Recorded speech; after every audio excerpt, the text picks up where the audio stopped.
d'humiliation explicite, au point d'en être pédagogique, et le moment dans The Overful Truths, cette sacrée vérité de Leo McCarey ou Cary Grant déterminé à surprendre un rendez-vous galant entre sa femme,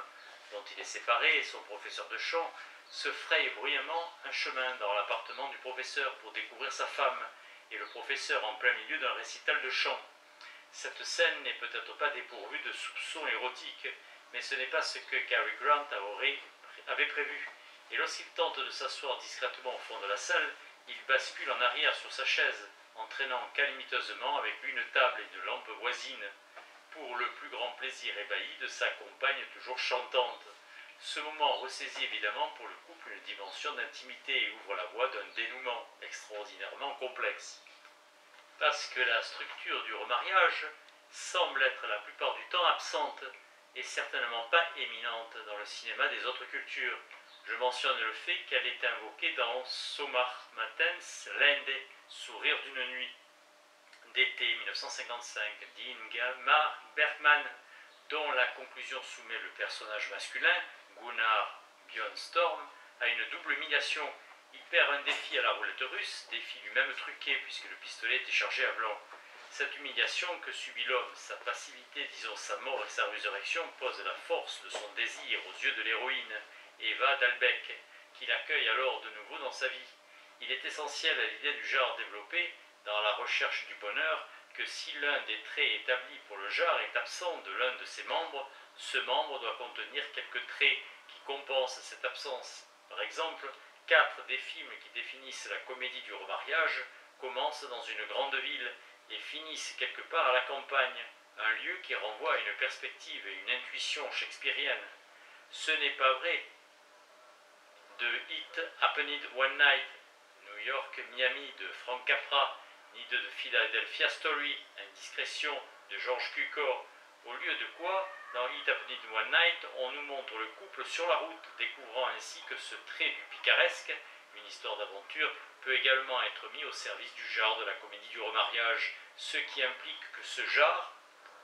cherche à trouver l'aventure dans le mariage, une découverte qui implique en retour que l'on teste ce trait dans chacun des autres exemples supposés du genre. Et dans The Philadelphia Story, au lieu d'un déplacement vers la campagne, le trait compensatoire se trouve dans la suggestion que ce lieu à la campagne où se déroule la quasi-totalité de l'action rappelle lui-même un décor d'aventure, c'est-à-dire dans ses débats sur les classes et l'égalité, le site de l'origine des documents fondateurs des États-Unis, sa constitution et sa déclaration d'indépendance. L'idée d'humiliation est-elle un thème essentiel du genre du remariage? Si tel est le cas, elle devrait être compensée par autre chose lorsqu'elle est absente. Dans It Happened One Night, Clark Gable souffre seulement de l'humiliation généralisée, si c'en est bien une, de tomber amoureux d'une femme qui appartient à une classe essentiellement plus riche, ce qui s'avère vouloir dire ici qu'il a besoin de l'aide de son père pour revendiquer son droit à l'épouser. Mais il a amplement manifesté par ailleurs, de façon différente mais non moins frappante, cette attention ou susceptibilité à la femme que le genre demande. En particulier en la nourrissant, le film s'ouvre sur une séquence où on la voit refuser la nourriture de la main de son père, à la fois en faisant la cuisine pour elle et en allant chercher de la nourriture pour elle, des carottes crues, dans les bois, lorsqu'ils doivent y passer la nuit, tout seuls, ensemble. Dans The Philadelphia Story, Cary Grant maintient remarquablement sa dignité durant tout le film, bien qu'on suggère que la cause de son divorce d'avec le personnage de Katharine Hepburn est que son mariage l'avait fait sombrer dans l'alcoolisme, une cause d'humiliation qui non seulement n'a pas paru séduisante à la femme, mais qui lui a fait dire explicitement que ça le rendait si repoussant. Mais ici l'intrigue, qui repose toujours dans la comédie du remariage sur la manière dont un couple va se remettre ensemble, se retrouver après une séparation ou un divorce, souligne précisément non pas la tâche de méchanceté ou de violence qui souille l'homme, mais l'intolérance dont la femme fait preuve pour toute perte de contrôle social ou émotionnel, qu'elle vienne d'elle ou autrui, sa peur, sa phobie même du fiasco de supporter la maladresse humaine. Grant l'accuse précisément d'intolérance, mais le trait de son tempérament qu'il décrit résonne pour moi comme une accusation de froideur qui équivaut à une sorte de virginité psychique. On aurait pu parler de frigidité à cette époque. Le personnage de James Stewart l'a décrit à elle-même. comme la Vierge mariée. Grant lui dit qu'elle veut être une déesse chaste et virginale, ce à quoi elle répond « arrête de dire des saletés ». Donc ces comédies proposent la reconnaissance d'un degré de violence, ou disons d'agressivité réductible mais tolérable ou excusable, disant que l'inévitabilité accompagne l'intimité humaine. La reconnaissance, autrement dit, qu'une telle proximité doit toujours être exigée ou courtisée sur fond d'obstacles de tempérament, d'humeur, de préoccupation, d'engagement, d'habitude ou de circonstances peu propices, et qu'une telle proximité n'est jamais suffisamment intime, suffisamment stable. Il se peut que le personnage de James Stewart souffre lui-même de la même virginité psychique, ou disons de la même innocence que révèle Katharine Hepburn. Cette innocence peut être conçue comme la base de leur intimité particulière. Elle apparaît lorsque Hepburn s'étonne que les nouvelles qu'il a publiées soient presque de la poésie, un qualificatif qu'il confirme immédiatement. Deux théorisations intéressantes, dont l'opposition est intéressante, de cette violence quotidienne, appelez-la maladresse ou résistance, que la collectivité humaine doit apprendre à tolérer patiemment, si ce n'est toujours avec bonne humeur, sont les discussions sur les actions manquées, ou ce qui est dans les deux cas appelé ratage, qui sont célèbres en ce qui concerne Freud, surtout dans la psychopathologie de la vie quotidienne, mais ne le sont pas du tout en ce qui concerne l'essai d'Austin, appelé plaidoyer pour les excuses, un aspect de l'œuvre d'Austin qui n'est pas même aussi connu de nos jours que son travail sur les énoncés performatifs, mais qui est philosophiquement tout aussi significatif. Dans Plaidoyer pour les excuses, Austin mène une recherche infatigable et méticuleuse sur le nombre et l'étendue des provisions qu'offre le langage pour nous défendre des accusations de faute qui ne sont pas tant fausses qu'injustes, étant donné la présence de divers faits qui les atténuent. J'ai fait ce dont je suis accusé, mais par accident ou à mon corps, défendant ou par inadvertance, ou sous l'emprise de la drogue, ou parce que j'y ai été poussé, et ainsi de suite. Le rôle des ratages va très loin dans les pensées respectives de Freud et d'Austin, tout différent que soient ces deux penseurs, mais sans porter maintenant de jugement sur cette série de problèmes plus généraux. Je relève la façon dont les chemins de leur prise au sérieux de la nature de la conduite humaine, exprimés dans leur étude du caractère inévitable ou inexorable des actes manqués pour l'être humain, se touchent et divergent. Tandis que la conception de l'être humain chez Freud est celle d'un champ de signification dont les actions expriment un sens si large que nous ne tiendrions pas forcément à être interrogés à son sujet, comme si le corps ne pouvait pas suivre l'esprit, la conception d'Austin est celle d'un être humain comme champ de vulnérabilité dont les actions entraînent des conséquences, des effets et des résultats qui dépassent, mais dont la signification est moindre que ce dont nous devrions avoir à répondre, comme si l'esprit ne pouvait pas suivre le corps. Les séquences qui ouvrent Bringing Up Baby, l'impossible Monsieur Bébé, autre film d'Howard Hawks,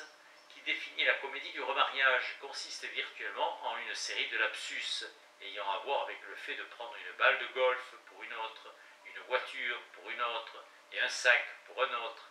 Le personnage de Cary Grant, qui est ici un scientifique, attribue entièrement ses actes manqués à la négligence ou à la distraction de Katharine Hepburn ou à quelque chose qu'elle fait. Mais dans cette séquence, juste après qu'elle lui a arraché son habit du corps, accidentellement pour ainsi dire, elle fait demi-tour pour sortir et il met le pied comme par inadvertance sur la traîne de sa robe du soir de sorte qu'elle se trouve complètement déchirée dans le dos. Ce processus par lequel il essaye de se déshabiller mutuellement en public exprime l'effet que l'intérêt d'un être humain suscitera chez un autre. Parlons d'une loi de l'attraction, effet qui peut se comprendre aussi bien comme exhibant ce que la réaction d'une personne à une autre a de signifiant que comme révélant leur vulnérabilité mutuelle à la présence de l'autre. Nous pouvons y voir la quatrième loi du mouvement, loi des sujets et non pas des objets, qui est une étude essentielle de la caméra. Cette vision ou cette allégorie de la vie quotidienne, cernée d'erreurs et de mésaventures, de malentendus et d'infortunes, est le résumé comique de la vision de l'ordinaire, qui est invoquée dans l'œuvre d'Austin et dans les recherches philosophiques de Wittgenstein. Lorsque Wittgenstein dit dans ce texte « Ce que nous faisons, c'est ramener les mots de leur usage métaphysique à leur usage ordinaire », il sous-entend que les mots que nous employons autrement tous les jours sont d'une certaine façon extraordinaires, que nos énoncés en tout temps et en tout lieu se nuancent d'une énergie non contrôlée, sont de petites saillies de violence. Nous pouvons tous ressentir l'énergie de l'interlocuteur de Wittgenstein qui est amené à s'écrier en se frappant la poitrine « Personne d'autre ne peut éprouver cette douleur », énergie qui toutefois écarte grossièrement la connaissance égale que nous avons que n'importe qui d'autre peut, de fait, éprouver cette douleur causée par ce type de coup sur la poitrine. Le désir d'échapper à ce que l'on peut arriver à percevoir comme les limites de la finitude, comme si nous étions confinés dans notre corps, ce que Wittgenstein représente comme un appétit de métaphysique, et peut-être l'affinité la plus générale qui rapproche les recherches philosophiques de la critique de la raison pure de Kant. Son sentiment de l'inquiétude implacable de l'humain, la faculté humaine est distinguée comme telle, de la raison apparaissant précisément comme la faculté qui se torture. Beaucoup de films intéressants aujourd'hui, qui sont de façon typique de petits films ou des films de chambre, continuent à explorer les motifs ou les humeurs du remariage, mais dans un monde transformé, le genre n'a plus sa position éminente parmi les autres genres cinématographiques, ni aux yeux des critiques, ni à ceux du public. Un exemple récent qui est pertinent pour notre sujet du burlesque est le film intitulé America's Sweetheart, couple de stars 2001, avec Julia Roberts, John Cusack et Billy Crystal, sur lequel un certain nombre de mes amis ont attiré mon attention comme étant une comédie du remariage, tandis que d'autres m'ont averti que ça y ressemblait sans en être une, puisque l'homme se remarie avec une autre femme. Mais c'est le propre de ce genre de rendre possible des choix simples. Il est vrai que la femme est différente, mais elle ne l'est pas comme le serait une étrangère. Elle est comme la sœur de la première femme.